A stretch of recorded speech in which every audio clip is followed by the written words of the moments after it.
কুসুমের সামনেই এবার আয়ুষকে ভালোবাসার কথা এজাহার করলো মেঘা। হ্যাঁ বন্ধুরা, ভিডিওতে লাইক দিয়ে দেখতে থাকুন। যে মুহূর্তে কিনা আয়ুষ বলতে থাকে যে হ্যাঁ মেঘা বলো তুমি কী বলতে চাইছিলে, যার জন্য তুমি কি সকলকে সরালে বলো। এবার তো এখানে আশপাশে কেউ নেই। ঠিক সেই মুহূর্তে কুসুম যখন আড়ালে দাঁড়িয়ে বলতে থাকে যে না না, আমি যে কিছু করছি সেটা তো সম্পূর্ণরূপে ভুল, আমি এটা অন্যায় করছি, কিন্তু তার সত্ত্বেও কেন আমার মন বলছে যে না, আমার স্বচ্ছকে দেখা উচিত যে মেঘা ম্যাডাম আসলে এটি কী বলতে চাইছে। ছোটো সাহেবকে কেন আমার ছোটো সাহেবের উপরে নিজের অধিকার ফলাতে ইচ্ছা করে, কেন আমার মনটা বড্ড বেশি খচখচ করছে, কেন আমার মনে হচ্ছে যে ছোটো সাহেব একটু একটু করে আমার থেকে দূরে সরে যাচ্ছে, আমি ছোটো সাহেবকে হারিয়ে ফেলছি।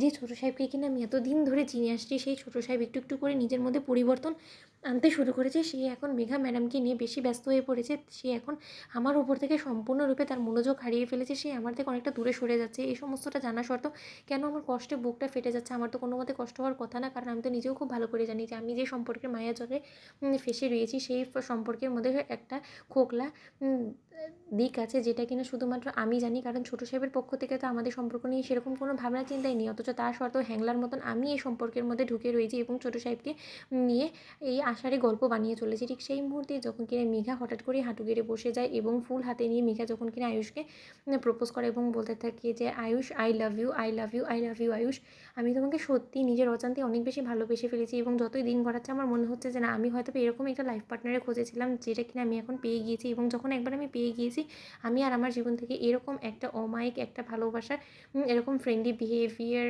পাওয়া এরকম একটা মানুষকে হারাতে চাই না। তাই আমি আর দেরি না করে, বলতে পারো তুমি হ্যাংলা আমাকে, কিন্তু তা সত্ত্বেও এই হ্যাংলামিটা আমি করতে বাধ্য হয়েছি শুধুমাত্র তোমার ভালোবাসা দেখে। আমি দেখেছি যে তুমি আমার প্রতি কতটা সফট কর্নার রাখো এবং তুমি আমার প্রতি কতটা রীতিমতো দুর্বল, এবং সেই সব কিছুর কথা বিবেচনা করে আমি তোমাকে বলতে চাই যে Ayush, will you marry me. ঠিক সেই মুহূর্তে আয়ুষ যখন চমকে ওঠে এবং আয়ুষ যখন কিনা বলতে থাকি যে হোয়াট মেঘা, তুমি আমাকে ভালোবেসে ফেলেছো এবং ইতিমধ্যে তুমি আমাকে বিয়ের প্রস্তাবও দিয়ে দিয়েছো। এত সমস্ত কিছু আমি এখনও পর্যন্ত চিন্তা ভাবনা করিনি এবং এই সমস্ত কিছু আমার মাথাতেও নেই, মনেতেও নেই, এবং আমি এই সমস্ত কিছু নিয়ে এখন মোটেও এগোতে চাই না।